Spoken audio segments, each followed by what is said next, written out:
Penso que podemos ir iniciando, então, para que a gente possa aproveitar bem o nosso tempo de hoje, nesse encontro super especial, que é o encontro de psicanálise.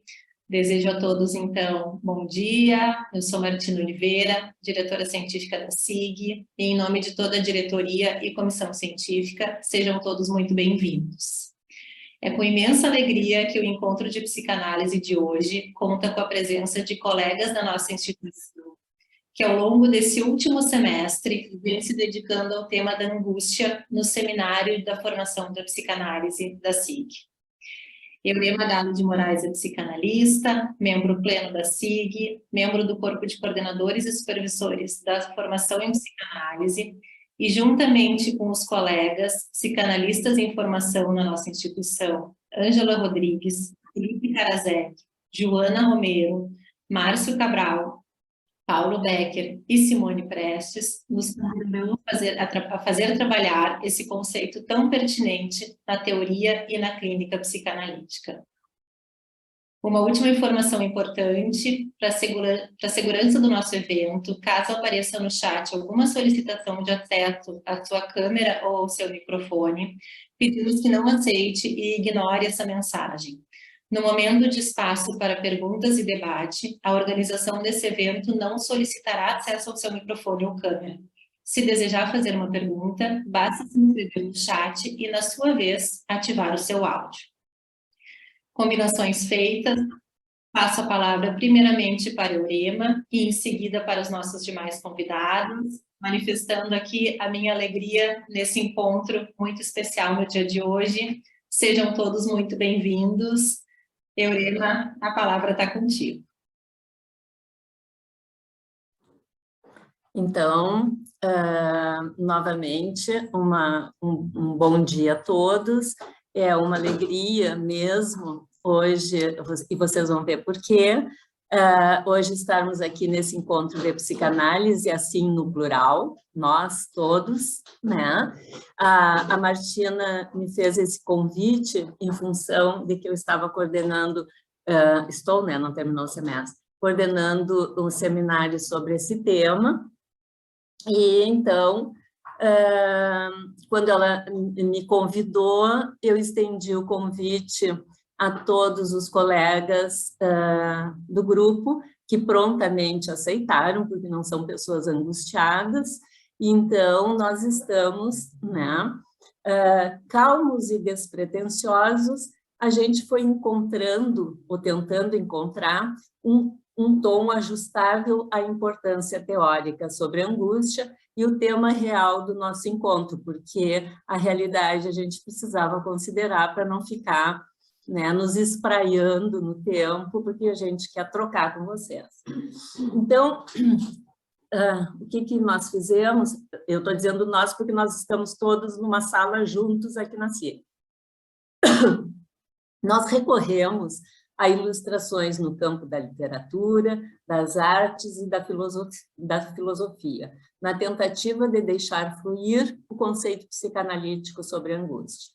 Priorizamos o tempo teórico de 20, 23, 26, considerando, evidentemente, a investigação freudiana anterior, que se desdobra de maneira fantástica a partir do além do princípio do prazer. Recentemente, eu estava assistindo uma fala do Joel Birman e recortei um assinalamento que eu achei muito interessante, que a angústia é um sentimento da modernidade, isto é, não existia antes da modernidade. Esta afirmação encontra, nas investigações de historiadores e antropólogos, os argumentos que sustentam esta ideia, na direção que, na modernidade, perde-se a presença da natureza absoluta ou de uma regulação teológica do mundo. Ou seja, não temos mais deuses para oferecer sacrifícios. Portanto, a filosofia existencial, desde o século XIX, atravessando o século XX, coloca a angústia como tema crucial do pensamento. Assim, sendo nós, modernos, somos permeados e passíveis de sermos atingidos por essa experiência inequivocadamente moderna. Neste cenário existencial, o universo é infinito, o mundo é sem fronteiras, somos colocados diante de escolhas sem um código que nos defina, sem alguém que nos diga o que é certo ou errado. O homem moderno, sem parâmetro, é levado a transgredir. Nós nos fazemos sofrer e fazemos sofrer os outros. Surge daí a disseminação do caos, da angústia, da catástrofe. Experiências de dor contínua transformadas em sofrimento permanente. A psicanálise, provocada por esta emergência histórica, constrói enunciados teóricos que dão conta de sustentar o indivíduo, sujeito, na sua condição de ser no mundo. No resumo do resumo, para esse momento, assinala o eixo no que Freud propõe que seja pensado, para considerar o tema que nós vamos desenvolver.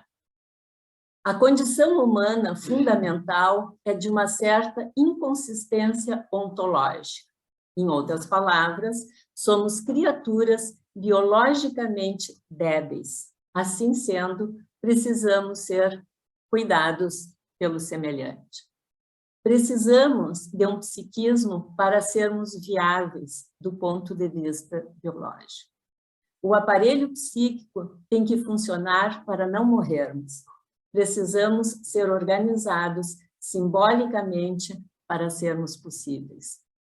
O aparelho psíquico tem que ser construído com um outro, em uma função autoritária. O sujeito é com o outro. Imagine uma equação, vocês sabem que eu gosto disso. Alteridade como diferença, efeito, presença do outro, igual experiência de intensidades. Abro aspas. Vamos parar e refletir. Evidentemente, buscamos uma compreensão que revele a essência da angústia, ou que separe, no que se diz dela, a verdade do erro. Mas é difícil de conseguir. A angústia não é algo simples de apreender. Assim, Freud inicia a parte 8 de Inibição, Sintoma e Angústia. E, ao finalizar esse parágrafo, escreve: reunamos, sem tomar partido, tudo o que podemos enunciar sobre angústia, renunciando à expectativa de chegar a uma nova síntese. É nesta vibe o encontro de psicanálise de hoje. A angústia, portanto, é um estado desprazeroso e especial com reações de descarga em trilhas específicas, afirma Freud no mesmo texto. Grifa, no entanto, que não poderemos ficar apenas com as expressões de descargas fisiológicas da angústia. Na riqueza de seu raciocínio, Freud dá o tom da leitura psicanalítica, alinhavando um fator histórico, o qual tece uma costura de sentido entre as sensações e as inervações de angústia. Em outras palavras, afirma Freud, o estado de angústia é a reprodução de uma vivência que encerrava as condições para tal aumento de excitação e para descarga em trilhas específicas, e que é desse modo que o desprazer da angústia adquire seu caráter próprio. No ser humano, tal vivência prototípica é o nascimento, e por isso nos inclinamos a ver no estado de angústia uma reprodução do trauma do nascimento. Fecho aspas. O ponto de torção teórica freudiana não está no fato, mas nos seus efeitos. Estes, os efeitos, são inevitáveis, mas sempre únicos, tanto em relação aos níveis de excitação, como em descargas em suas trilhas específicas.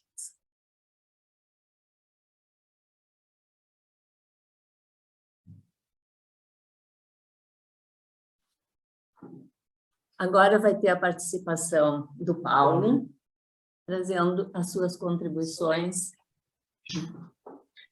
Freud subverte o intocável quando diz que a angústia é um afeto, uma vez que com essa afirmação ele desmonta a condição soberba do humano. A angústia não está apenas no neurótico, está em todos nós. Sentimos angústia. Na primeira tópica, Freud afirma que o recalcamento que gera angústia. Na segunda, é a angústia que gera o recalcamento. Duas concepções importantes que não se excluem. Entretanto, o mais importante é que a nossa escuta não seja pré-determinada.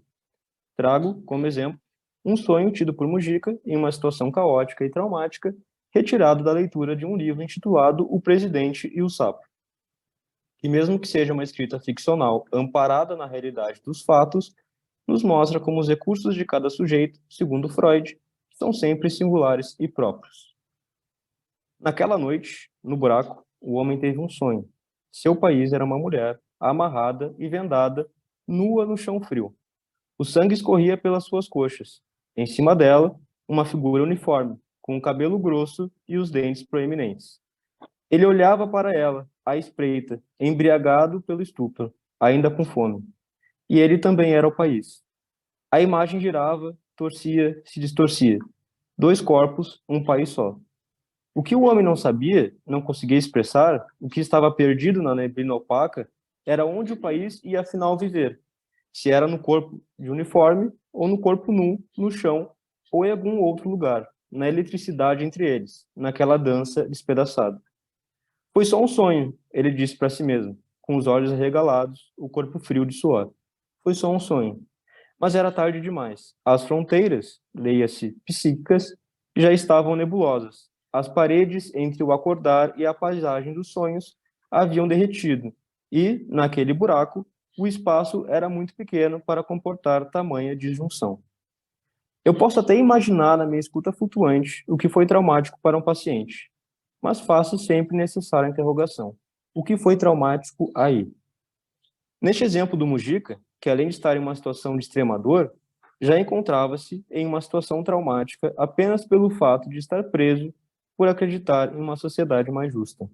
Seu sonho é uma produção do inconsciente, que na sua atemporalidade pegou o resto diurno de uma inscrição que estava investida de amor e teve um sonho de quem estava enamorado, lembrando-se da sua amada e revelando também o desejo de ter um país melhor. Evidencia-se, assim, a afirmação freudiana de que o sonhador é o intérprete do seu sonho, do seu pesadelo e da sua angústia.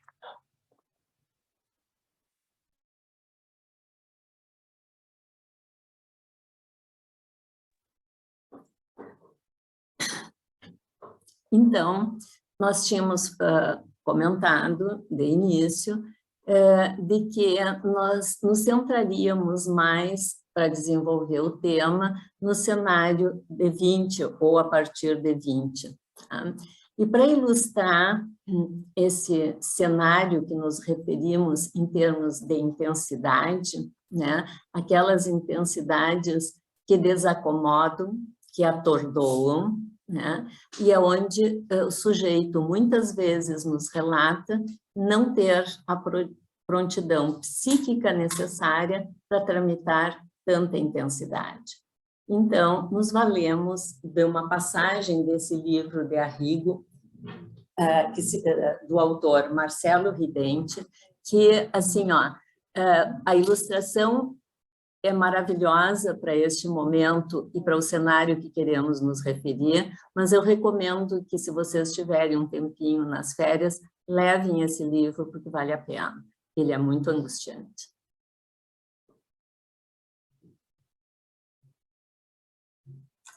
Doroteia quase não dormia, nem comia na cadeia, angustiada com a situação e temerosa de seu destino. Dizem que foi violentada, mas não falava a respeito. Guardas espalharam o boato de que seria executada pelo garrote vil. A ideia passou a afligir a prisioneira, imaginando seu pescoço apertado lentamente pelo instrumento, nuca perfurada, morte sofrida. Nas poucas horas de sono, acordava com o pesadelo do estrangulamento. A ideia tornou-se obsessão. Desesperada, numa noite fria, tentou se enforcar. Foi salva por Marcelo, que a consolou, ensinando uma prece para Nossa Senhora da Boa Morte.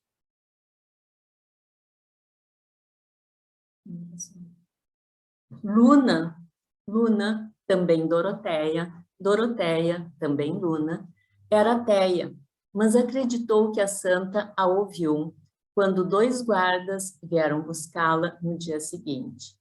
Um deles deixou escapar que seria fuzilada, pensando assustá-la. Ficou espantado ao vê-la tranquila, sem saber que àquela altura ela achava melhor a morte rápida por uma saraivada de balas. Um dos guardas era o mesmo que a interrogara com um certo parceiro, sem testemunha. Encostaram as mulheres no muro, mãos amarradas para trás.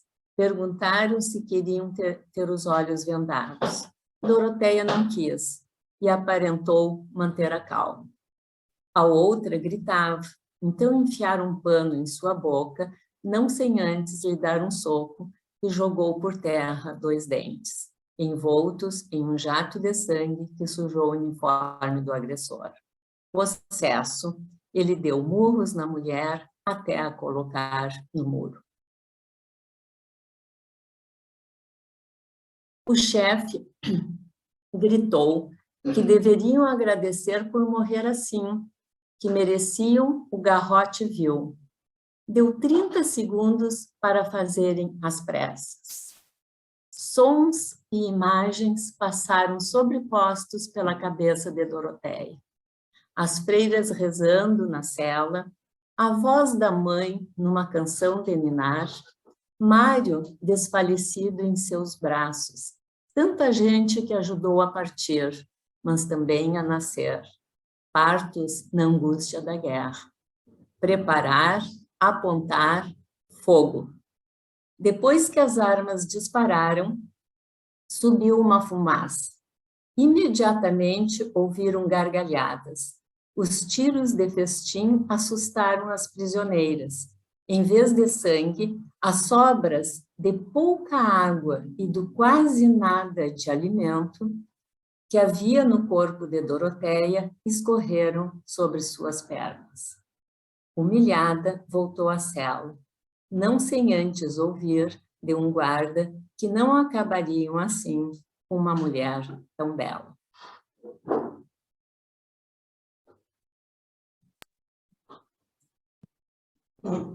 Agora eu sigo e trago na minha fala o que Freud nos dias de 20 e 26 sobre a angústia.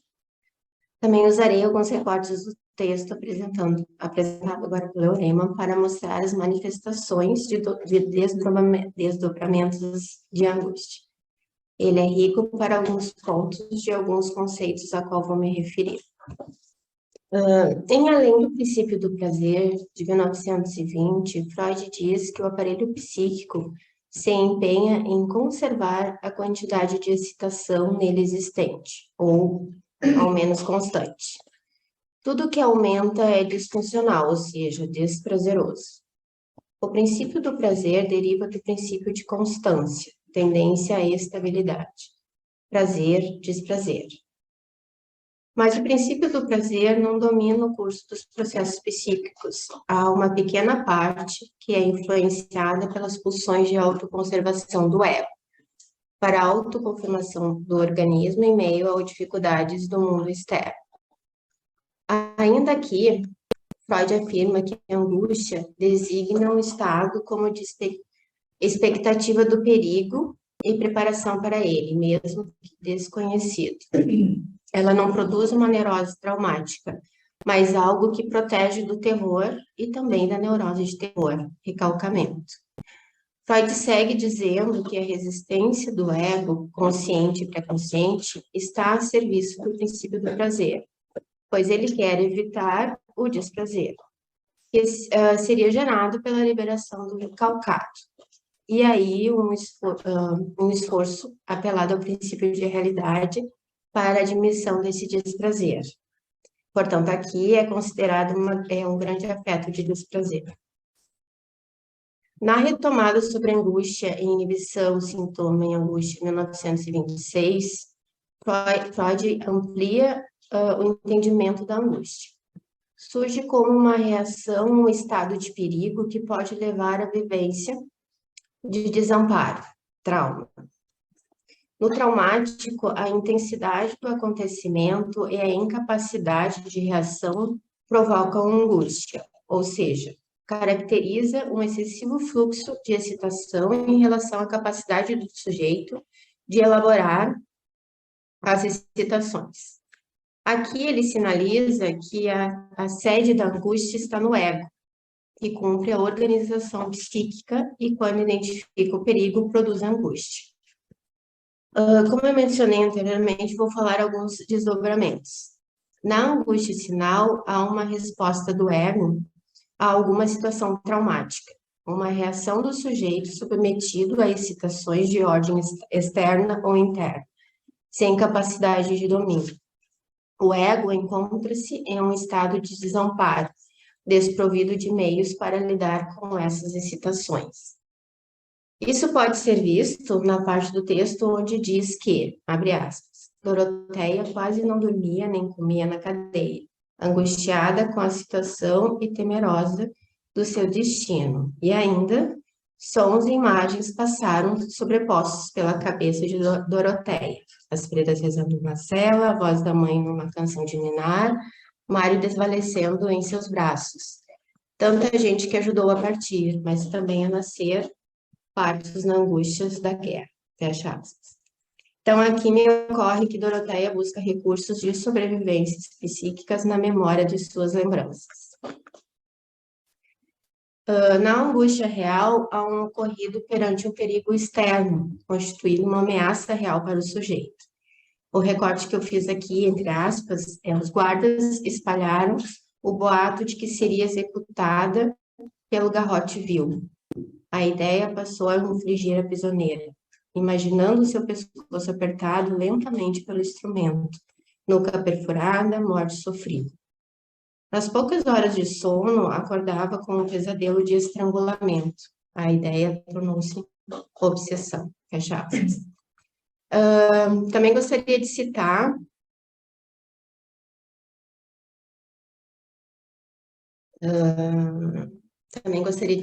o transtorno de transbordamento de angústia, onde diz, entre aspas, depois que as armas dispararam, subiu uma fumaça.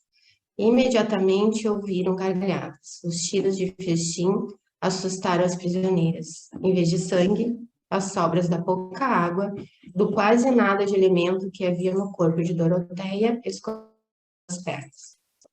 Aqui, Doroteia, com medo da execução, tomada de angústia e sob o efeito da crueldade sádica do outro, teve a descarga no corpo. Para finalizar, gostaria de citar a parte onde nos remete à clínica. Entre aspas, desesperada, numa noite fria, tentou se enforcar. Foi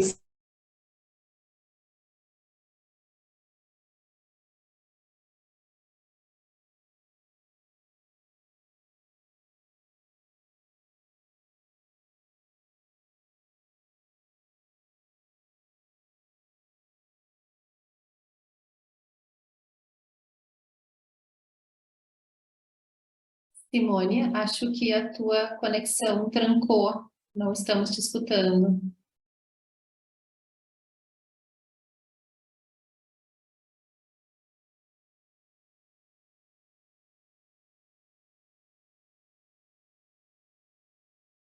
Ficamos sem som. Oi, voltou? Agora sim. Sim, agora Tá. te escutei. Eu acho que a minha internet oscilou aqui, só um minutinho. Tá bem. Eu vou finalizar. Parece assim. Não, eu queria trazer aqui, então, para finalizar, uma fala em seminário da Eurema, entre aspas. A angústia é um dispositivo de análise. No encontro entre analista e analisando, transitam tanto as expectativas quanto temores inomináveis e de pano de fundo, a espreita, a angústia, presença necessária e temida.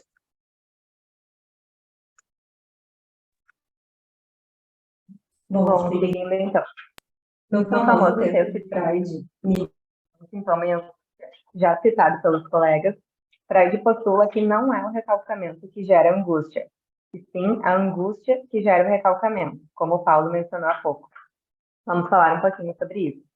Mas antes, para nos ajudar na compreensão, é relevante comentar que no texto de 26, Freud faz uma longa explanação sobre os 3 conceitos nomeados no título. As tentaremos resumir. Podemos entender que uma inibição pode ser um sintoma, mas não necessariamente é. Pode apenas ser uma diminuição ou paralisação de alguma função do ego, como, por exemplo, uma diminuição na função sexual, na aprendizagem ou no trabalho, e isso nem sempre é um sintoma. Nesse contexto teórico, se entende que as inibições acontecem por precaução, para proteger o ego de sentir angústia, ou devido a um empobrecimento de energia. Já o sintoma, por sua vez, é uma produção mais sofisticada, é uma defesa contra a angústia.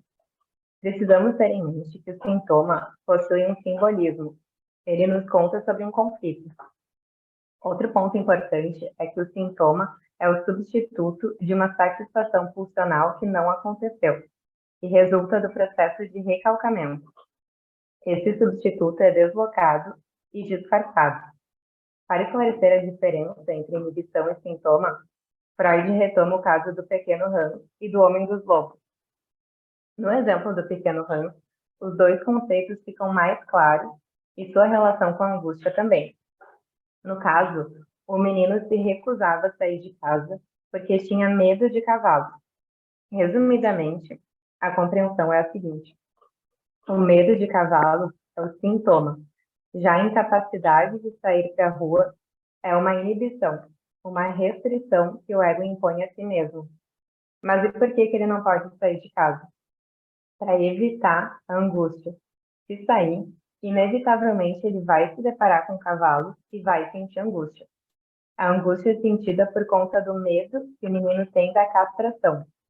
Ou seja, ele se angustia diante da possibilidade de que o cavalo possa mordê-lo, castrá-lo. Quanto ao sintoma, que é a sua fobia de cavalos, falamos que pressupõe um conflito. E no caso do pequeno Hans, qual conflito seria? Vamos lembrar que o pequeno Hans se encontrava diante da conflitiva edípica. E, portanto, sabemos que existe aí um ciúme e uma hostilidade em relação a seu pai, ao mesmo tempo em que o ama. O conflito fala, então, sobre uma ambivalência. O menino ama e, ao mesmo tempo, odeia seu pai e sente medo que esse possa castrá-lo. E a sua fobia vem numa tentativa de solucionar esse conflito. O que gera o recalcamento, nesse caso, é a angústia de castração. O que aparece a partir disso como retorno do recalcado é o medo de cavalo. Nesse caso, há um deslocamento. O medo do pai é substituído pelo medo do cavalo. Bom, vou seguir então. Como a Joana mencionou, a fobia é justamente o medo da castração. E Freud ainda ressalta que a fantasia do pequeno Hans não era o medo do cavalo em si, mas sim que ele o mordesse. Esse era o conteúdo de sua fobia. O outro caso, trazido brevemente por Freud, é o de seu paciente russo, Sergei, mais conhecido como o Homem dos Lobos, a época em que foi analisado com aproximadamente 20 anos de idade. No caso, o garoto desenvolveu o medo de ser devorado por um lobo, após um sonho, o qual foi objeto de análise. Freud observou em seu relato que o pai desse paciente havia imitado um lobo nas brincadeiras com o filho, ameaçando devorá-lo. Assim, apesar de ser o lobo o animal temido, que em sua fantasia poderia devorá-lo, o caso do Homem dos Lobos tinha igualmente o significado de substituto do pai. O que se entende é que a moção pulsional recalcada nessas fobias é a pulsão hostil ao pai, e que ocorre um processo de transformação no contrário, Então, no lugar da agressividade contra o pai, surge a agressividade, vingança, do pai contra a própria pessoa. O pequeno Hans poderia sentir uma hostilidade e temer diretamente ao pai. No entanto, não se configuraria uma fobia. Seria apenas uma reação comum. O que torna uma neurose é justamente essa substituição pelo animal. Como bem colocou a Joana, é esse deslocamento que produz o sintoma, como um mecanismo para resolver o conflito de ambivalência do pequeno Hans. Portanto, o conflito de ambivalência não é resolvido na mesma pessoa, mas é contornado voltando-se uma de suas duas pulsões para outra pessoa como objeto substitutivo. Então, tanto no caso do pequeno Hans, quanto no Homem dos Lobos, há agressividade dirigida ao pai, que volta para a pessoa, com raízes na fase libidinal sádica. Mas a diferença que se verifica nos dois casos é a de intensidade de angústia, dos níveis de angústia. No pequeno Hans, se verifica uma menor regressão à fase oral, já que o menino apenas teme a mordida do cavalo. Já no caso específico do Homem dos Lobos, essa regressão à fase oral é mais significativa, considerando seu medo de ser devorado, que é uma angústia mais intensa, justamente porque no Homem dos Lobos não só foi recalcada a hostilidade ao pai, mas também a natureza passiva mediante ao pai, de possuir o pai, ser amado pelo pai, que já havia alcançado o nível da organização libidinal genital. Se percebe ainda, quanto ao paciente russo, que a análise de seu sonho com os lobos não se revela muito da agressividade pretendida contra o pai, deixando evidente que o recalcamento diz respeito à atitude passiva, afetuosa para com o pai. Assim, somente com a formação da fobia de Hans, foi abolido o sentimento afetuoso em relação à mãe. Trata-se de um processo de recalcamento que atinge quase todos os componentes do cenário da complexidade edípica. Os impulsos hostis em relação ao pai e o afetuoso no tocante à mãe. Apesar das diferenças entre os dois casos, o resultado final é praticamente o mesmo: o medo da ameaça de castração. E é por esse medo que o pequeno Hans abandona a agressividade para com o pai. E seu medo de que um cavalo o morda pode ser entendido como o medo do animal morder o seu genital, de castrá-lo.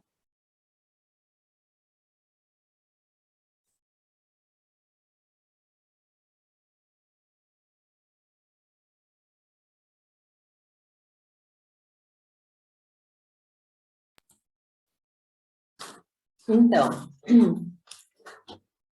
na ilustração anterior, vou retomar um pouco a ilustração anterior para situar, né, que a gente fizemos esse percorrido em 26, voltamos para esse cenário aonde foi ilustrado guerra, tortura, pandemia, tempos de verdade, tempos de angústia, tempos que nos tocam viver no ritmo da compulsão à repetição.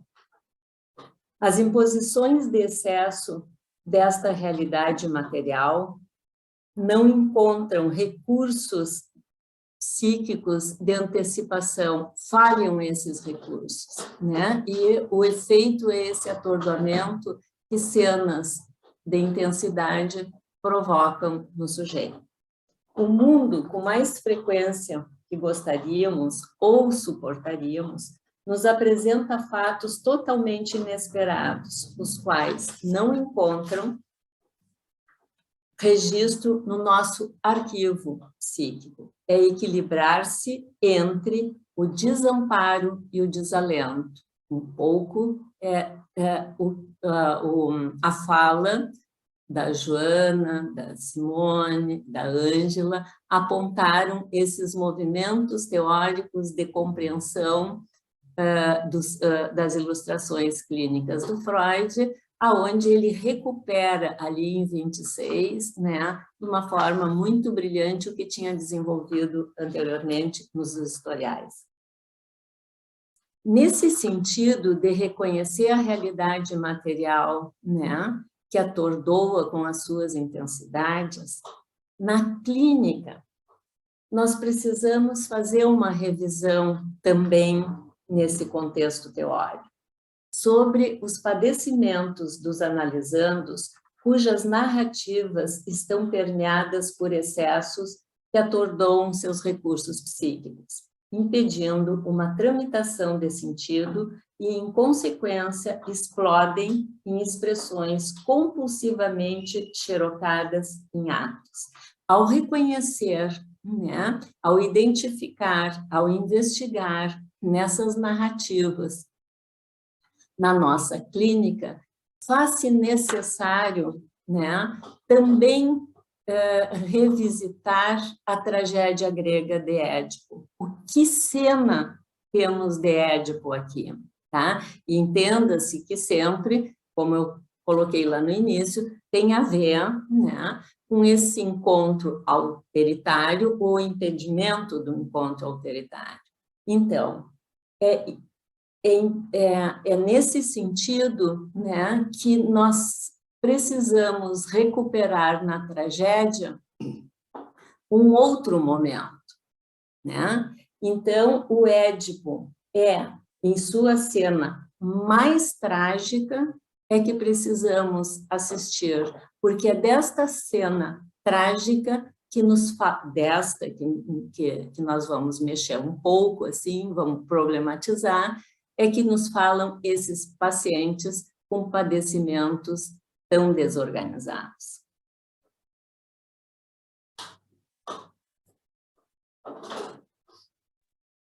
Então, eu leio agora o trecho ao qual a Lorena se refere, e depois nós retomamos a significação desse recorte da tragédia.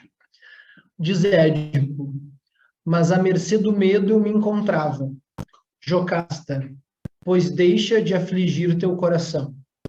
Édipo: dormir com a minha mãe ainda me assusta. Aí diz Jocasta: fará sentido o padecer humano se o acaso impera e a previsão é incerta? Melhor viver ao léu, tal qual se pode. Não te amedronte o enlace com tua mãe, pois muitos já dormiram com a mãe em sonhos. Quem um fato assim iguala a nada, faz sua vida bem mais fácil. O Dinesco tem um verbete sobre a angústia em seu dicionário amoroso da psicanálise, e ela nos diz que a nossa homenageada nesse encontro de hoje, assim como o amor, são centrais na doutrina psicanalítica, porque ambas dizem respeito às noções de sujeito e de existência singular. Nesse sentido, somente um ser livre pode, de fato, viver tal experiência, a tal insuportável angústia. Por essa reflexão, a experiência de angústia não ocorre tão somente pela perda, nem pela falta, mas fundamentalmente pela presença do objeto. E é por isso que a angústia é um afeto por essência. Uma das definições de Freud do que seria o seu afeto, encontramos no seu texto alguns comentários sobre o conceito de inconsciente na psicanálise de 1912. Abre aspas. Os afetos e os sentimentos correspondem a processos de descarga cujas manifestações finais são percebidas como sensações. Fecha aspas. Reparamos que Freud assim desloca o afeto do registro neurológico para o psicológico graças à elaboração do conceito de pulsão. Sabemos hoje que as energias psíquicas das pulsões se transmutam em quantum de afeto e, muito particularmente, em angústia. E que o afeto, quando recalcado, fica impedido à consciência. Então, se a angústia é um afeto por essência, ela não é capaz de enganar, pois está presente como marca do real do que não é possível simbolizar. Como diz Lacan, não falta um objeto na angústia, mas este estaria excessivamente presente, não como objeto empírico, nem dotado de imagem, como no caso das fobias e do medo, mas justamente nessa presença de objeto não simbolizado.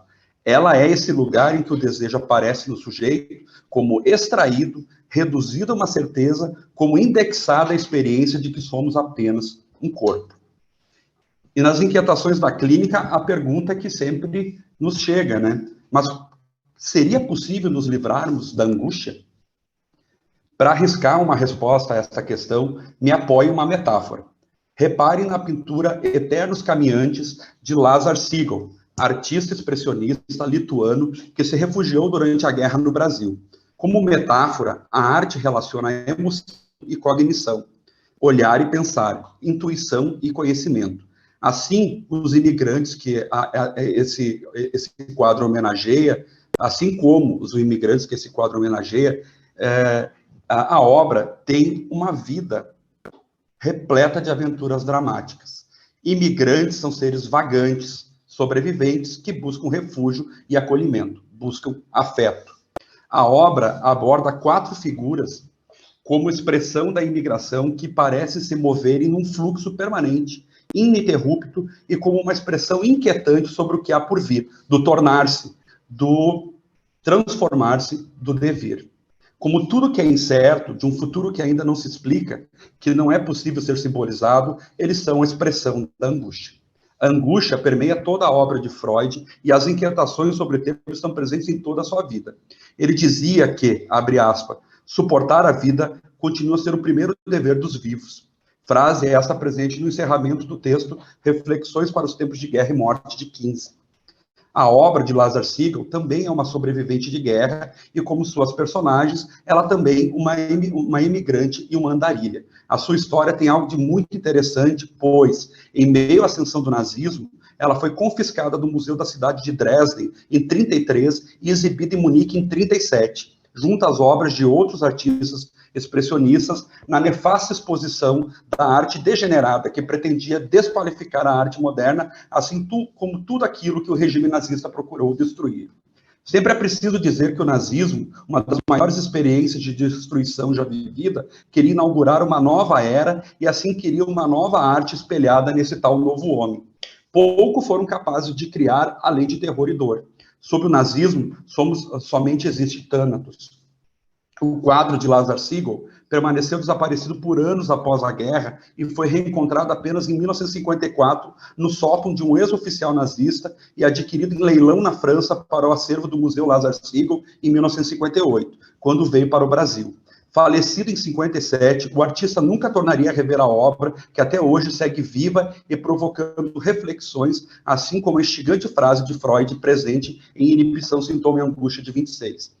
Ao cantar na escuridão, o andarilho nega o seu medo, mas nem por isso enxerga claro. Nesse sentido, o imigrante é esse andarilho, é esse ser angustiado que transita pela incerteza da vida. Como sobrevivente, a obra Eternos Caminhantes é mais uma metáfora que pode nos dar conta de tentar responder o que seria possível uma vida sem angústia. Nenhum ser humano está livre da angústia, salvo se perder a sua humanidade.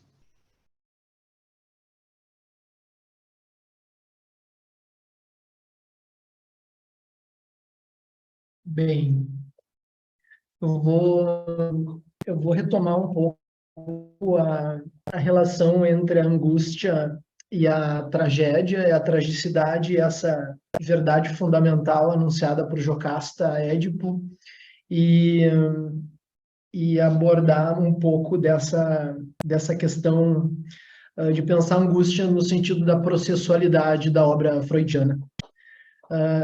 Em primeiro lugar, eu digo que, para Freud, a angústia ela tem uma natureza complexa, ela está ligada ao funcionamento do aparelho psíquico e a natureza da angústia desafia as nossas ontologias e convicções mais elementares, mas, ao mesmo tempo, posiciona a tragicidade humana diante de todos. É no esforço para pensar a angústia para além de cosmovisões simplistas que Freud nos convoca. E aí cito um trecho de Freud. Não sou de forma alguma um defensor da fabricação de cosmovisões. Vamos deixá-la para os filósofos que, de acordo com sua própria confissão, consideram a jornada da vida impossível sem tal guia de viagem que explica tudo. Aceitemos humildemente o desprezo que eles, por seus desejos elevados, lançarão sobre nós. Mas como também não podemos negar o nosso orgulho narcísico, consolemo-nos com a reflexão de que todos esses guias de vida envelhecem rapidamente, e é precisamente o nosso pequeno trabalho, limitado na sua miopia, que tornam necessárias as suas reedições. E que, além disso, mesmo os mais modernos desses guias de viagem são tentativas de substituir o velho catecismo tão cômodo e tão perfeito. Bem sabemos quão pouca luz a ciência até agora foi capaz de lançar sobre os enigmas deste mundo. Mas todo o burburinho dos filósofos não modificará nem um pouco esse estado de coisas. Somente a busca paciente do trabalho que subordina tudo a uma única exigência, a certeza, pode produzir gradualmente uma mudança. Ao cantar na escuridão, o andarilho nega seu medo, mas nem por isso enxerga mais claro. Então, fecho a citação, esse trecho é de inibição, sintoma e angústia. Nós agradecemos também ao colega Paulo Ferraz, que cedeu uma pintura pessoal sua para ilustrar esse nosso momento aqui, que nos autorizou a utilizar esse belíssimo quadro do Freud, que é do seu acervo pessoal. Bom, é nesse sentido que acreditamos que Freud nos convoca a pensar para além de uma cosmovisão fechada ou para qualquer sistema filosófico que pretenda um sistema e negue qualquer perspectiva de processualidade do pensamento. E a partir dessa reflexão que eu gostaria de dizer ainda algumas palavras. A angústia, ela transborda o seu aspecto fundamental e inerente do ser humano em Freud. Mesmo tomado pela influência do pensamento filosófico alemão do final do século XIX, Freud não aceitou, nem aceita nenhum sistema fechado em si mesmo, e a redundância ela é proposital para mostrar a não aceitação desse fechamento. Então, Freud não aceitava nenhum sistema fechado em si mesmo, ele enfrenta o positivismo, sendo ainda herdeiro do positivismo, mas sem esconder os seus próprios rastros e equívocos. Ele elabora e transvalora. A disrupção freudiana é ousada, solicita a abertura e o fazer-se enquanto pensa, fazer-se enquanto analisa. A sensibilidade de Freud nos trouxe um vocabulário complexo e processual, o qual se desenvolve para evitar qualquer forma de reducionismo e vaguez hermenêutica. Pretendemos com essas sensibilizações tocar na historicidade fundamental da angústia em Freud. Em primeiro lugar, pela angústia, a regra fundamental se deriva para a questão como dói, e não por que dói. Em segundo, pensar a angústia convida à escuta da vivência em primeira pessoa. Não é possível generalizar. Um sujeito não é redutível a uma generalização. Em terceiro lugar, a singularidade é o que importa, já que a essência do sofrimento psíquico está em seu processo vivencial. Quarto ponto. A abordagem freudiana da angústia é uma insistência pela importância de um vocabulário maior para pensar a angústia de ser, a angústia existencial. A angústia se define na medida em que se manifesta. Quinto ponto. Assim, a reflexão freudiana acerca da angústia conecta compreensão e cuidado, já que a tentativa de Freud é sempre dialógica, está no nós, está em alteridade. Nós encerramos essa fala em grupo como uma sensibilização, mas encerramos apenas como sensibilização, mas ao mesmo tempo iniciamos para outro acontecimento com a sensibilidade que nos punge enquanto entusiasmo. Eu gostaria de finalizar essa nossa reflexão com um trecho que está nos acompanhando nesse semestre, que é um trecho de um poema do Drummond, intitulado Fazendeiro do Ar, de 1954. Então, encerraremos com a leitura desse trechinho do Drummond. Cito Drummond, diz assim: e que não fique o chão, nem fique a sombra, mas que a precisão urgente de ser eterno boie como uma esponja no caos, e entre oceanos de nada gere um ritmo. E é isso que pretendemos com a nossa fala, gerar um ritmo, uma sensibilização e uma conversa que inicia quando termina. Muito obrigado.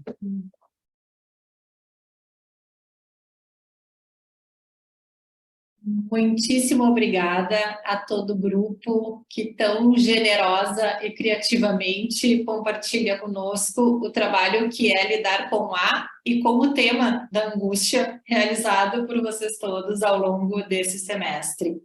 É muito bonito e muito emocionante ver a potência de um grupo que trabalha de forma conjunta, de forma tão bonita. Bom, penso então que o convite está feito para que possamos todos agora conversar. Está aberto, peço que para a nossa organização, aqueles que desejarem participar, se inscrevam no chat e vamos trabalhar então até às 13 horas. Muito obrigada, está aberto.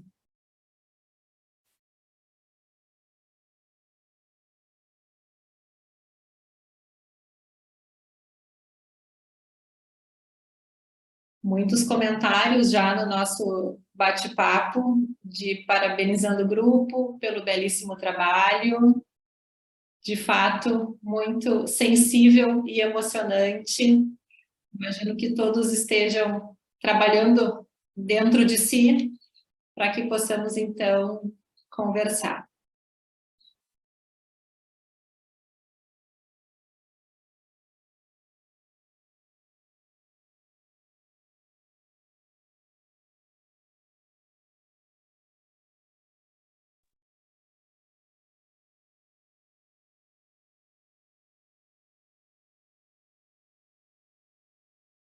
Júlia Gayer está inscrita. Por favor, Júlia. Bom dia a todos. Bom dia, grupo. Como diretora, como atual diretora de ensino, eu não tenho como deixar de falar e parabenizar esse grupo por essa apresentação e por esse encontro de psicanálise. Primeiro, pela relevância do tema da angústia nos dias de hoje, para nossas clínicas, né? E toda a teoria e toda a belíssima teoria e explanação que foi feita aqui, mas principalmente marcar uma outra forma de estar em formação em psicanálise. E isso que eu acredito que é o mais relevante desse momento de vocês, que é vocês conseguiram sair de um lugar de espectadores e ir para um lugar ativo da sua própria formação, né?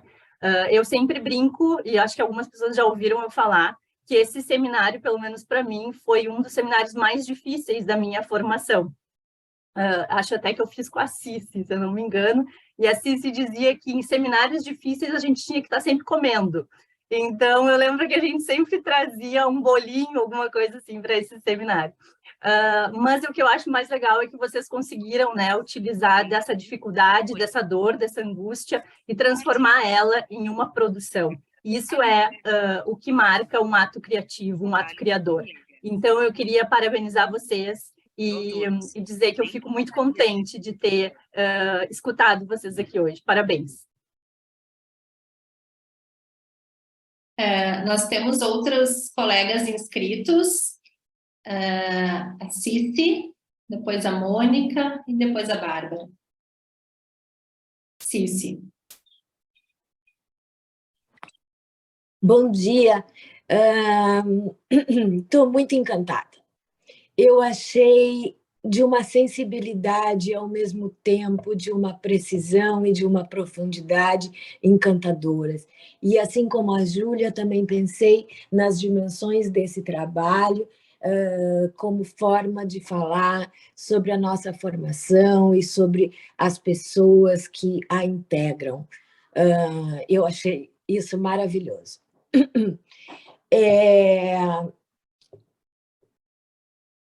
Na verdade, o que eu mais queria dizer é o quão maravilhoso eu achei, mas já que estou falando,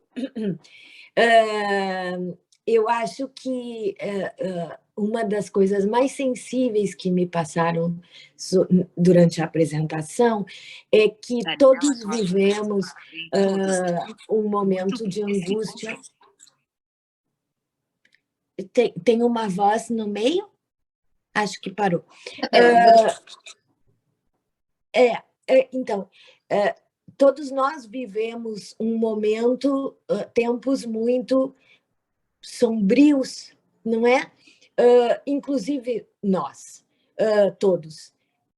Todos saímos de uma pandemia, todos estamos num mundo cheio de perplexidades, e um trabalho desse nível nos faz pensar que a angústia como movimento da clínica, a angústia na sua positividade, como algo aonde as pessoas todas estão vivendo momentos, de certa forma, mais ou menos traumáticos, e a angústia é talvez a possibilidade mais possível que a clínica tem de adentrar para a singularidade daquele sofrimento. Então, isso. Parabéns. Obrigada, Cici. Grupo, não sei se vocês gostariam de, já que eu passasse a palavra para vocês, ou a gente roda um pouquinho todos... A gente se comunicou aqui pelos olhares, que também a gente se desenvolveu essa habilidade. E a gente vai deixar rodar um pouquinho e depois a gente... Tá bem, tá bem. Então, agora temos a Mônica inscrita. Mônica, por favor. Bom, eu também, né, quero iniciar parabenizando, e eu acho que foi muito ilustrativa também a forma criativa pela qual vocês tocaram nesse tema, que é uma certa, vamos dizer assim, uma distribuição, né, de olhares sobre um tema tão complexo e, eu diria assim, né, tão paradoxalmente cotidiano na nossa escuta. Eu acho que a angústia congrega esse tema, né? Tem a complexidade e aquilo que também se faz presente quase que cotidianamente, né? Quase não, cotidianamente no nosso exercício clínico. Então, queria dizer que eu gostei muito, mas eu vou fazer uma pergunta, que não é uma pergunta, mas é mais no sentido da gente seguir pensando um pouco, talvez até na linha. Agora perdi a Cici aqui nas janelinhas, enfim, mas um pouco do que a Cici comentou. Eu gostei muito do título, né, da angústia, a verdade no afeto. E fiquei pensando o quanto essa verdade, né, nos convoca sempre a uma atenção de escrevê-la com letra minúscula, né, como uma verdade que não é única, que não é coletiva, e aí está esse trabalho com a singularidade. Então, é um comentário, né? Eu fiquei pensando, escutando vocês, um pouco de tudo, assim, no que eu vou dizer, né? O quanto estas situações nas quais a angústia, assim, inquestionavelmente toma uma dimensão coletiva de intensidade e de excesso, se vocês concordam que aí se faz um desafio maior ainda, né, no trabalho com ela, que é quase que essa tessitura, assim, a partir do que se escuta e do que o sujeito, então, consegue mostrar, nomear, falar, enfim, o que é de uma ordem do coletivo, o que é uma ordem da singularidade. Acho que, como o Felipe falou, cada vez mais esse como dói, como um grande desafio, né, para quem está, então, do lado do exercício de escuta da angústia. Mas, enfim, acho que até vocês já responderam, mas é mais como uma pitadinha aí para a gente poder seguir pensando não só na angústia sentida, mas na escuta da angústia, né? Então, parabéns, adorei esse formato, achei muito criativo, muito legal. Muito obrigada, Mônica. Temos a Bárbara, em seguida o Paulo Ferraz. Bárbara. Então,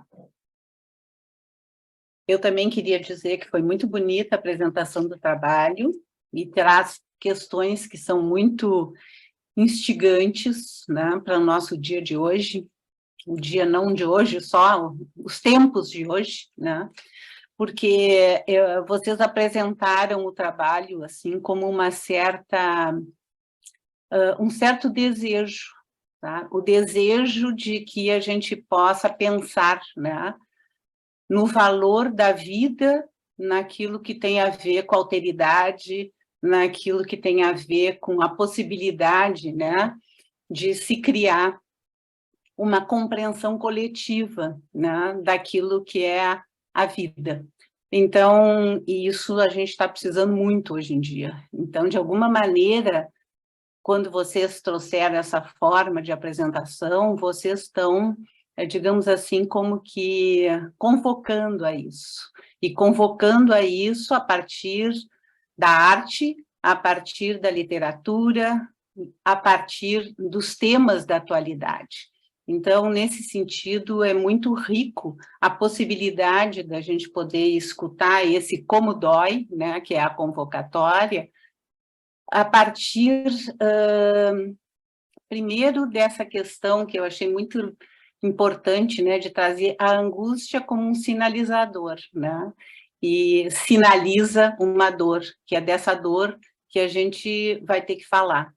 E essa dor, no qual hoje a gente fala, tem muito mais a ver, né, com o tema da intensidade, né, ou seja, de uma angústia transbordante, e que isso apareceu também na questão do exemplo, né, do terror de Estado, né, aonde exatamente essa angústia está tão clara, tão vivida por todos, tão presente, né?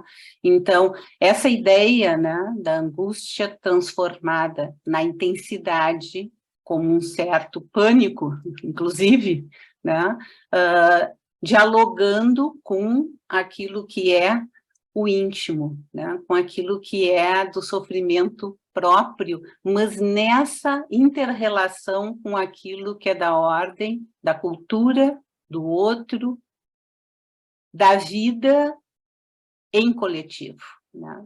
Então, esse ponto de que a angústia vai ser, né, atravessada por esse outro em mim, né, da situação da cultura em mim, é que também vai modulando a possibilidade da gente escutar a dor, né? Porque se a gente não levar em conta isso, a gente peca por botar ou tudo fora ou tudo dentro, né? E se perde exatamente essa correlação que tem entre o dentro e o fora.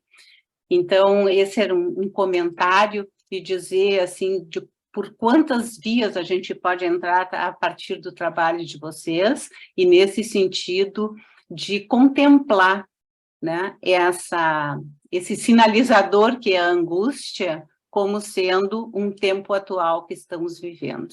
Então, obrigada pelo trabalho, pelo grupo, pela sintonia. Muito obrigada, Bárbara. Martina, eu acho que agora a gente poderia dar uma rodada e depois as outras pessoas que estão anotadas, o que tu pensa? Perfeito. Uhum. Quando a gente terminou e ficou aquele segundo imenso de silêncio, a gente quase infartou aqui, mas evidentemente era só um tempinho para que abrisse o que a gente, a nossa expectativa, que era a gente poder conversar, e que essas primeiras colocações abrem essa possibilidade, né?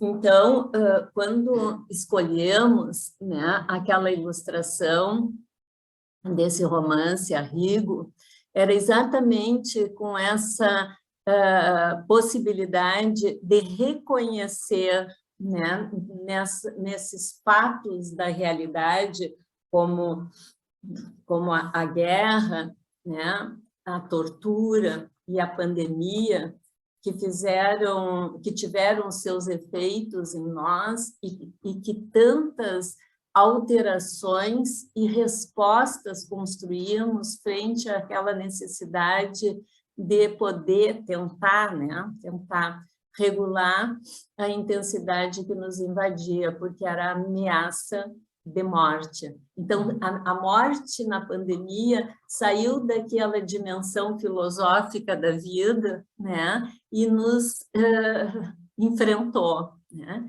E por aí tivemos que fazer muitos acertos, muitos desacertos, enfim, e ainda estamos, né, sob o efeito e os desdobramentos desses tempos.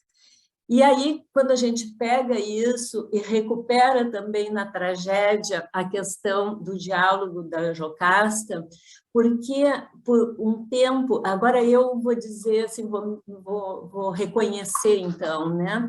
Por um tempo, eu pensei a clínica de 20, ou a partir de 20, com uma ideia, né, de que era invadida por Narciso, e que não tinha, uma bobagem isso, tá? Que não tinha Édipo, né? Narciso tomou conta e Édipo ficou para trás. Alguns anos para cá, na pandemia, inclusive, que eu me dediquei a trabalhar as versões da tragédia de Édipo Rei e Édipo Colono, de Sófocles, eu comecei a poder fazer esse tensionamento que a configuração, o cenário edípico de 20 é essa intromissão de Jocasta e Laio. É esse efeito, né, de desorganização do Édipo, porque ali ele estava completamente desesperado em descobrir, naquela revelação daquela cena, se descobrir na ambiguidade de ser juiz e assassino, vítima e testemunha. E a Jocasta dá aquela resposta, né? Qual é a importância desse sonho ser um fato? Então, vocês vejam, né, que esse é o nosso paciente. Se na primeira cena da tragédia, ela tem um efeito, né, mais catártico, porque trata, então, do enamoramento proibido. Nesta cena, né, que é da Jocasta, essa cena nos comove. Nos comove na clínica as narrativas desse sujeito invadido. E invadido na uma intensidade de intromissão que ele se desorganiza em si. Então, a gente quis marcar, né, essas questões que me parecem fundamentais, tanto na questão da realidade material, como a pandemia, por exemplo, como na clínica. Então, eu concordo com todas essas colocações que foram ditas por vocês, e eu vou deixar um pouco, né, para que as pessoas também, coletivamente, possam expressar as suas ideias a partir do que ouvimos. Vamos continuar a conversa. Fale.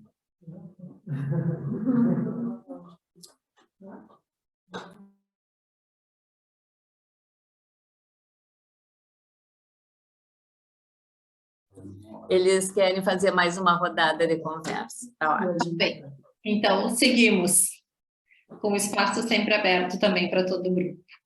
Temos o Paulo Ferraz inscrito, seguido da Fernanda Hoff e da Janete. Paulo, por favor, bem-vindo. Olá, tudo bem com vocês? Me escutam? Foi maravilhoso esse encontro, todas as falas bem entrosadas, com muita consistência, coesão. Eu achei maravilhoso. Mas enquanto eu escutava vocês, me lembrei de duas obras, uma do Anton Tchekov, que está no livro A Dama do Cachorrinho, que se chama Angústia, que é justamente esse estreitamento do ser, esse abafamento do sujeito. E nessa trama que o Anton Tchekov nos traz, fica o cocheiro como protagonista e ele tenta comunicar aos passageiros, eu não sei se alguém já leu, o seu drama, algo que havia acontecido na noite anterior com ele. Só que ninguém o escutava. Todos tentavam driblar e falar de si, e ele ficava sempre com essa angústia, essa tensão permanece em todo o enredo. E no final, eu vou dar um spoiler, mas não vai impedir que a leitura seja prazerosa, mas ele conversa com o próprio cavalo no estábulo. Ele conta que o filho morreu. E eu não sei, eu fiquei lembrando um pouco de toda essa temática e pensando nessas imagens que a literatura evoca. E o outro livro é Isto um Homem, do Primo Levi, um sobrevivente dos campos de concentração, e que ele traz lá também aquele sonho em que ele se vê com a família numa sala, e lá ele vai contando todos os terrores que viveu, tudo que o aturdiu, só que as pessoas começavam a gradativamente sair de lá, e ele ficava com aquela mágoa de que ninguém conseguia suportar, talvez, toda aquela catástrofe que ele foi assolado. Então, não sei, esses dois livros ficaram muito presentes, assim, enquanto eu apreciava as apresentações de vocês. Assim. Eu só queria compartilhar isso. Parabéns a todos e um abraço. Felipe, muito obrigado por teres colocado a pintura que eu produzi do Freud ali. Valeu por tudo. Parabéns. Até mais. A gente que agradece, lindíssimo. A gente ama todos amados. Valeu. Muito obrigada, Paulo. Temos a Fernanda, Janete e Magda. Fernanda.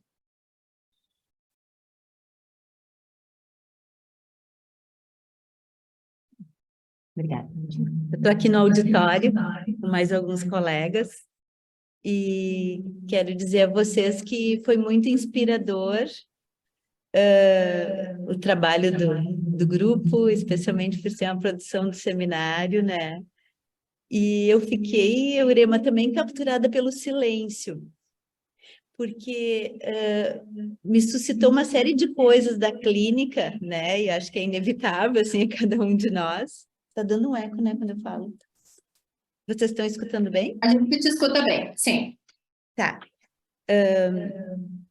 E eu fiquei pensando no silêncio do sujeito que seja com todo esse transbordamento de angústia, porque é um silêncio diferente do sujeito que está organizado neuroticamente, né? E acho que no texto, nos textos, né, que vocês trazem, está muito bem colocado quando vocês trazem da angústia do Hans, né? E essa angústia do indizível. E do quanto... E aí lembrei, né, de que nos textos da angústia tem uma passagem que o Freud fala de um menino que... Uma criança que pede para a tia falar no escuro. E a tia diz, mas está escuro. E ele diz, mas quando tu fala, fica claro, né? E o quanto a gente precisa, na escuta, ter paciência para ser essa fala que torna mais claro, porque ela também pode ser uma intromissão nessa angústia transbordante, no sentido tanto de não dar o tempo necessário para o sujeito em cena, mas também se a gente deixa ele só com silêncio, esse excesso, e aí vocês fizeram um caminho que eu achei bárbaro pela via da obsessão, né, do quanto parece um silêncio vazio, mas não é, né, é um excesso que fica impedido de ser colocado em palavras, né? Assim eu tenho entendido e o trabalho de vocês me ajudou a clarear mais, né? Então, só para dizer que eu fiquei pensando tudo isso, eu não sei quanto vocês pensaram também disso que se dá na transferência, né? E aí, quando tu falava, né, Eurema, desse tempo do silêncio, da apresentação, até que a gente começa a reagir, porque eu acho que também, obviamente, cada um de nós precisa desse tempo de processar internamente, e aí a gente poder fazer toda essa troca que é muito rica. Obrigada. Obrigada, Fernanda. Se o grupo estiver de acordo, escutamos a Janete, a Magda, e aí depois devolvo para vocês já, infelizmente, nos aproximando do nosso horário. Janete, por favor. Pois então, eu fiquei especialmente feliz porque percebi assim que é como se a gente estivesse começando a semana de encerramento dos seminários, né? Onde a ideia é que os seminários possam ser abertos, enfim, e o grupo apresente as suas produções, as suas questões, inquietações. Então, foi muito bom, assim, fiquei muito feliz de escutar esse trabalho tão rico, que escutei, assim, como um passeio, né?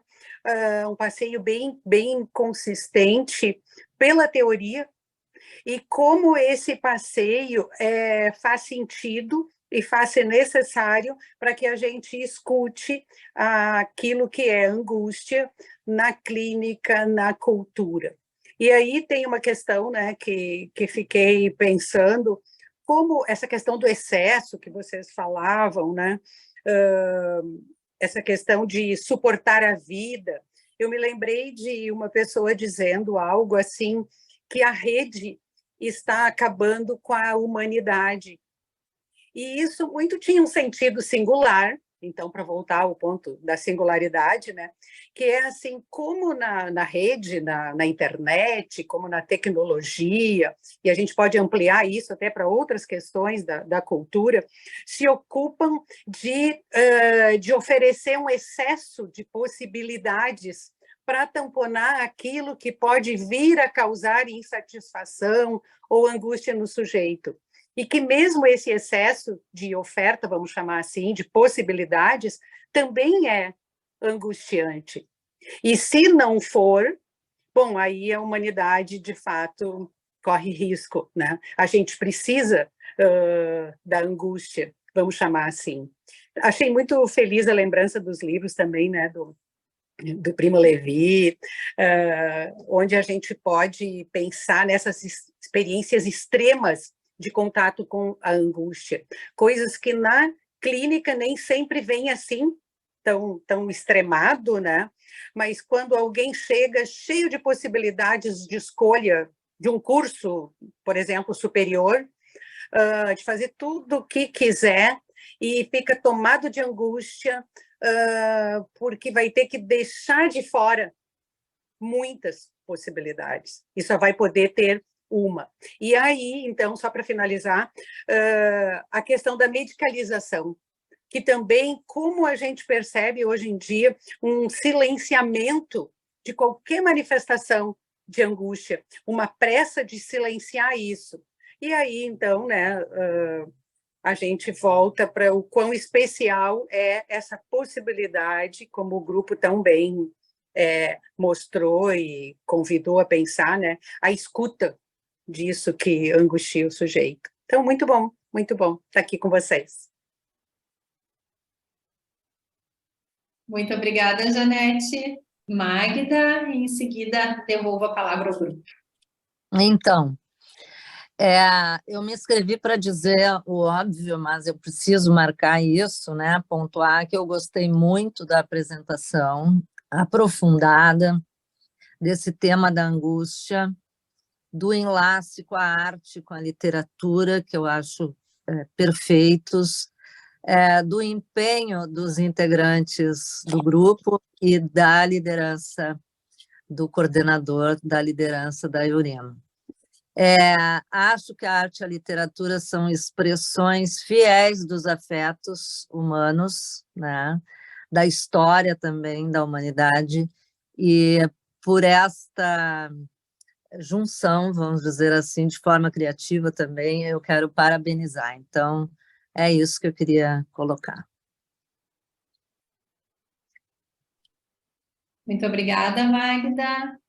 Então, agora a palavra volta ao grupo, para que possam fazer as suas considerações finais.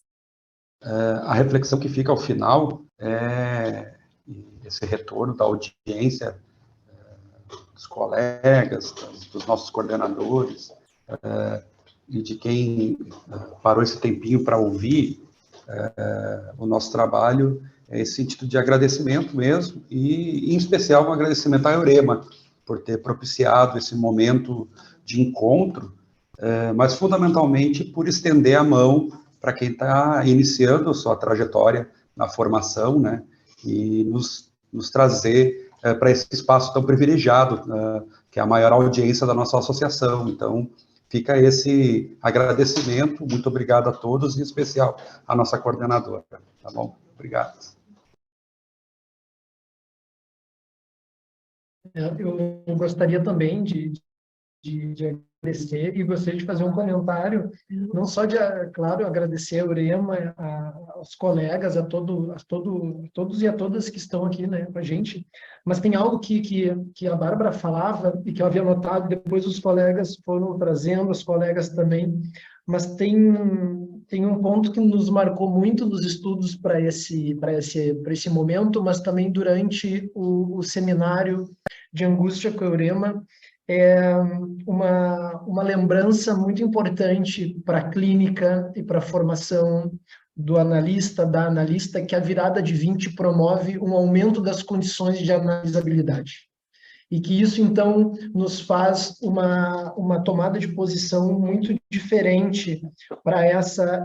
Eu acho que a ideia mais, assim, tentando buscar sempre a melhor palavra, uma expansão das condições de analisabilidade, sem invalidar o que veio antes, mas sim que traz uma inflação, né? Claro, na minha fala apareceu isso, mas é claro, eu parafraseio a Eurema e dou todos os créditos, que a frase dela, na insistência do como dói, em lugar do porquê dói, que é a resposta, que é a pergunta impossível, a partir da virada de 20, nos traz uma outra camada de relação com a própria análise. E esses efeitos são muito potentes e muito importantes, assim. Porque o como dói, como questão fundamental em relação à angústia a partir de 20, ela tem um tipo de convocação para uma outra ordem a partir da experiência da guerra, da barbárie, né, da ameaça, da destruição, e que antes o silêncio supervalorizado como profilático, depois de 20 aumenta a angústia por causa do silêncio, ou até mesmo aquele não escutado, como Paulo fala.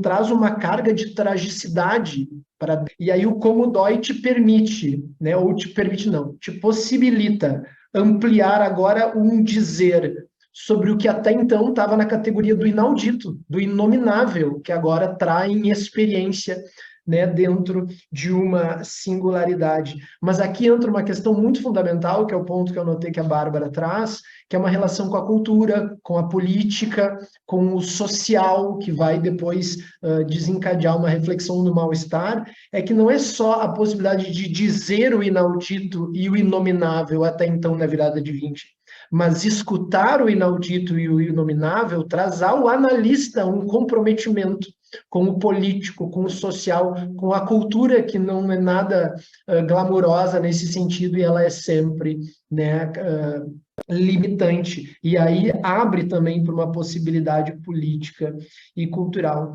E a gente gosta muito dessa intenção aqui de pensar esse aumento de um vocabulário sobre angústia, mostrar uma processualidade do processo, um interesse por uma historicidade do conceito e que vai buscando os seus efeitos, assim, e usando a nosso favor, assim, como pegando emprestado na literatura, tanto na literatura quanto na poesia, que às vezes consegue transbordar em seu estilo singular aquilo que às vezes teoricamente a gente não consegue atingir na linguagem, então uma linguagem que está em conotação e em relação direta com a perspectiva literária, Primo Levi e dos outros autores, né? O Chekhov, o Mujica e todos os autores que nós citamos aqui, pelo Freud ter usado muito desse recurso de conseguir dizer como a literatura. Então, eu só queria finalizar dizendo isso, assim, é muito importante para nós marcar, sim, foi uma condução muito, muito bonita da Eurema durante o semestre, assim, dessa sensibilidade de entendermos a potência de significado do como dói, e em substituição do porquê dói, expandindo essa ideia do dizer o inaudito, mas também de uma responsabilidade, que é escutar o inaudito e o inominável, né? Mostrando como é importante escutar alguém. Uma análise é algo muito sério, isso fica marcado aqui, né? Então é isso que eu queria dizer. Muito obrigado.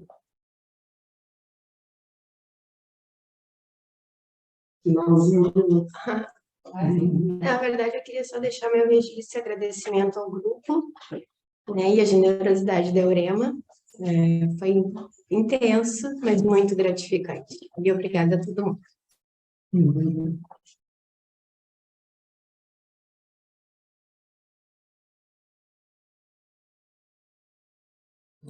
Então, vamos nos despedindo, mas eu acho que vai ficar em aberto, né, Martiana, uma conversa continuada, né?